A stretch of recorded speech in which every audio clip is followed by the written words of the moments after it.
이사야서 18장 말씀 내용은 구스에 대한 예언의 말씀을 우리에게 전달해 주고 있습니다. 이 구스라고 하는 나라가 에티오피아를 의미하기 때문에 아프리카 지역에 있는 그 백성들이다 이렇게 생각하면 될 것입니다. 이 구스에 대한 예언의 말씀의 내용을 우리가 볼 때 당시 그 상황이 여러 차례 이야기하지만은 아수르 나라가 큰 힘을 발휘하고 있는 그런 상황이었고, 아수르와 함께 힘을 잡느냐 아니면 아수르와 더불어 반대쪽으로 해서 서로 동맹들을 맺느냐에 따라서 그 당시의 나라의 운명이 결정되게 되는 그런 상황이었음을 보게 됩니다. 그래서 이 구스는 당시에 애굽 나라와 연합을 해가지고 남쪽으로 힘을 떨쳐서 내려오려고 하는 이 아수르의 세력을 저지하는 그런 태도를 취하게 됩니다. 이 구스에서 사절단을 유다까지도 보내서 이 유다에게도 반아수르의 정책에 함께 동참할 것을 촉구하는 그런 내용들이 우리가 알고 있는 초도의 표현이 됩니다. 그런 하나님의 뜻은 당시에 아수르와 손잡는 것도 원치 아니하셨고, 또 아수르와 반대편에 서서 아수르를 대적하는 그런 나라들과 손잡는 것도 하나님은 원하지 않으셨습니다. 하나님은 다만 그 백성들로 하여금 오직 하나님만을 바라보고 의지한다면 하나님께서는 그 어떤 나라로부터도 자기 백성들을 돌보시고 보호하실 것을 분명하게 약속을 해 주셨습니다. 그럼에도 불구하고 아시는 바와 같이 아하스 왕 7세나 이때 이 유다는 누구를 바라보냐면 아수르의 도움을 바라보게 된 것입니다. 그래서 북이스라엘과 아람 나라와 반대하는 그런 편에 서면서 하나님이 이렇게도 저렇게도 하지 말라고 하는 그 말씀을 거절하게 되면서 마침내 유다 나라가 아수르 나라에서 큰 괴롭힘을 당하게 되고, 마침내는 바벨론 나라에 의해서 유다 나라도 역사적인 패망을 겪게 되는 아픔을 당하게 된 것입니다.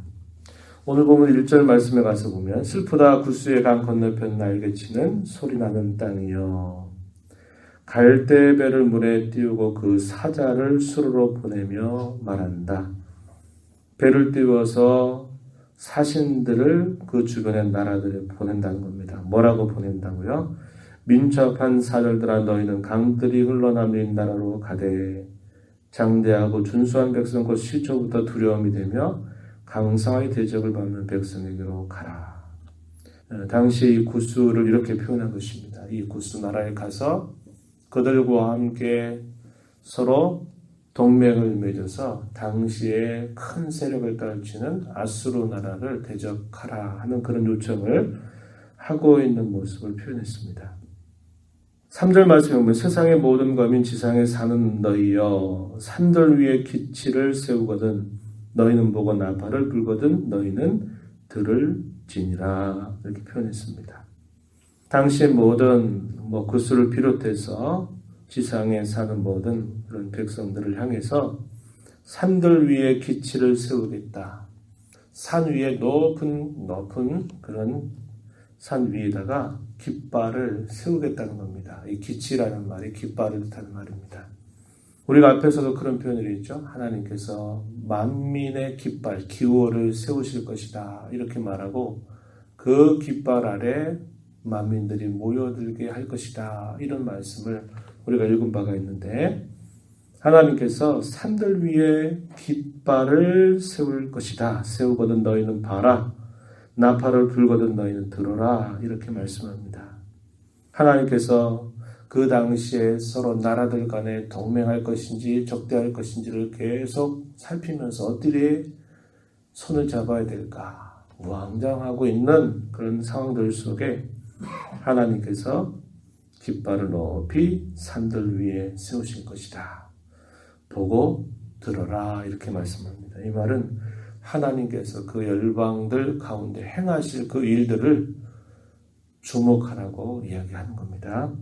4절 말씀해 보십시오. 여호와께서 내게 이르시되 내가 나의 처소에서 조용히 감찰함이 죄인은 일광 같고 가을 더위의 운무 같도다. 나의 처소, 하나님께서 임재하시는 곳을 뜻한 말이죠. 나의 처소에서 조용히 감찰함이, 조용히 은밀하게 살피신다. 그것이 마치 뭐와 같은가? 쬐이는 일광 같다. 더운 가을 날씨에 구름을 이렇게 젖고 있는 운무와 같다. 이렇게 하나님께서 취하시는 모습에 관하여 그렇게 비유로 말씀하고 있습니다. 쬐이는 일광, 그건 무슨 역할을 하나요? 농작물을 심게 되면 그 작물이 뿌리를 내리고 가지가 뻗어가면서 그게 자라가도록 하는 겁니다. 별스럽지 않은 것 같은데 계속 그 햇빛을 받으면서 그 나무가 계속적으로 자라가는 겁니다. 자라는 모습인데 뛰진 않아요. 그러나 시간이 지나가면 갈수록 그 씌어진 씨가 계속적으로 자라고 잎을 내고 때가 되면 열매를 맺고 하듯이 하나님께서 열방을 향해서 행하시는 그분의 일이 겉으로는 뭔가 드러나지 않는 것처럼 보이는데 그러나 시간이 흘러가면 할수록 분명한 하나님의 일하심이 드러나게 될 것이다. 이것을 이렇게 표현하고 있습니다. 더운 가을 날씨에 운무, 구름을 젖고 있는 그 구름에 의해서 또 어떤 생명이라고 하는 것이 계속적으로 순환하는 그런 일들이 있게 되죠. 그와 같이 하나님께서 행하시는 그 일들이 일광 같고 운무같이 조용히 은밀하게 그러나 그 전체를 변화시키는 그런 일을 하시는 것처럼 당시의 열방 사이에 우호적인 태도냐 적대적인 태도를 취하냐에 따라서 운명이 결정되는 것처럼 보이는 그런 상황이 있어도 하나님께서 행하신 일들이 이루어질 것이다 라는 것을 이걸 통하여서 말씀하고 있는 겁니다. 5절 말씀에 추수하기 전에 꽃이 떨어지고 포도가 맺혀 익어갈 때에 내가 낫으로 그 연한 가지를 베며 펴진 가지를 찍어 버리겠다. 당시에 힘을 자랑하고 강해지고 있는 아수르 나라를 여기에 비유하고 있는 겁니다. 포도 여기에 비유하면서 그 가지를 베고 퍼진 가지를 찍어 버리겠다. 이렇게 말해서 아수르 나라가 당시로서는 큰 힘을 발휘하지만 머지않아서 하나님이 그 아수르 나라를 패망하게 하실 것을 이렇게 말씀하십니다. 그래서 그것의 패망으로 인해서 그 주변에 여러 나라들이 도움을 얻게 될 것을 표현했습니다. 6절에 산의 독수리들과 땅의 들짐승들에게 던져주리니 산의 독수리들이 그것으로 여름을 지낼 것이고 땅의 들짐승들이 다 그것으로 겨울을 지나게 하실 것이다. 하나님께서 이렇게 선지자 이사야에게 말씀하셨다고 하는 겁니다. 이 말씀을 듣는 선지자의 마음은 어떨까요? 이렇게도 저렇게도 치우치지 말라는 거죠. 하나님의 백성들 하여금 좌로 치우치지 말고 우로 치우치지도 말라는 거예요.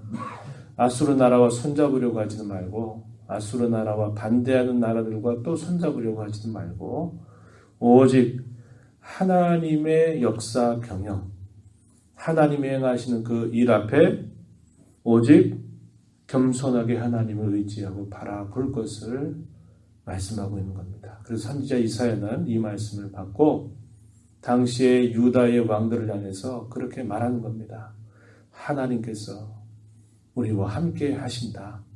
다른 것 바라보지 말고 다른 것 의지하지 말고 오직 하나님만 바라보고 의지해야 된다. 이렇게 힘주어서 메시지를 전달하게 된 것입니다. 그러나 그의 말을 듣지 않는 거죠. 듣지 않고 계속 주변의 분위기만 살피다가 주변 나라를 바라보다가 결국 유다 나라마저도 이렇게 결국 패망하게 되는 아픔을 겪게 되었던 것이죠.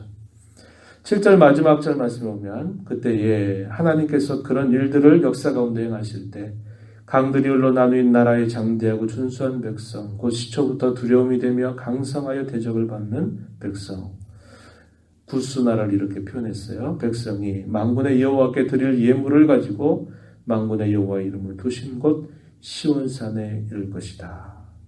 하나님께서 은밀하지만 완벽하게 행하실 그 일들을 바라보라고 하시면서 산들 위에다가 깃발을 세우겠다고 이야기했고, 마침내 그곳으로 그 구스나라마저도 열방의 나라들이 그곳으로 몰려오게 될 것을 이야기합니다. 이게 뭘 얘기할까요?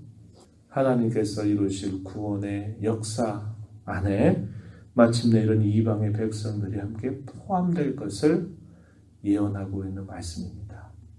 우리는 이런 대표적인 하나의 신뢰를 어디서 보냐면, 훗날 예수님께서 이 땅에 오셔서 모든 구원의 사역을 다 완수하시고 이제 승천하시고 난 다음에 12 제자들을 중심으로 해서 예루살렘으로부터 그 복음이 이제 유대와 사마리아 지역으로 계속 확장되어져 가는 과정에서 빌립이라고 하는 사람이 누구를 만납니까?